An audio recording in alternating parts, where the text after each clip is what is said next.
बीडच्या मस्साजोग येथील संतोष देशमुख या सरपंचाचं हत्या प्रकरण गाजत असतानाच आता आणखी एका सरपंचाचा बीडमध्ये मृत्यू झालेला आहे। बीडच्या परळीमध्ये राखेच्या डंपरनं सरपंचाला चिरडले। अभिमन्यू क्षीरसागर असं मृत सरपंचाचं नाव असून ते सौंदाणा गावचे सरपंच होते।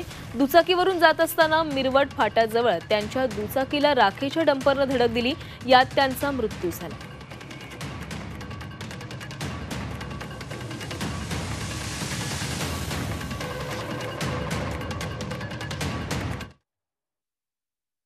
मला वाटतं सौंदाणा गावचे सरपंच दलित सरपंच आहेत।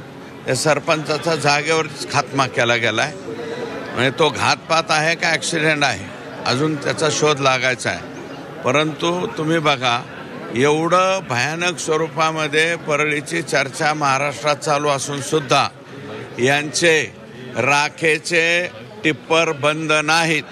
आजही राखेचे टिप्पर चालू आहेत, अवैध वाहतूक चालू आहे आणि ह्याला परळीची पोलीस आणि परळीचे थर्मल पॉवरचे अधिकारी कर्मचारी याला जबाबदार आहे।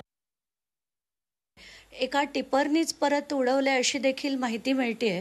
पण आता हा अपघाती मृत्यू होता का उडवण्यात आलाय याची मात्र चौकशी झाली पाहिजे। मी आज दिवसभरात त्याची माहिती घेते आणि नंतर माझी जी प्रतिक्रिया ती त्याच्यावर अगदी इत्तंभूत देते। पण चौकशी झाली पाहिजे या संदर्भात, कारण प्रश्नच नाही, चौकशी झाली पाहिजे। पण प्रॉब्लेम असा आहे की तिथले बहुतांश जे टिप्पर्स आहेत त्याला नंबर प्लेट देखील नसते। त्यामुळे आता कुठून झालाय, कोणी केलाय याची माहिती आपल्याला काढावी लागेल आणि याची चौकशी मात्र ताबडतोब झाली पाहिजे। त्याच्यात कुठल्याही प्रकारची दिरंगाई झाली नाही पाहिजे।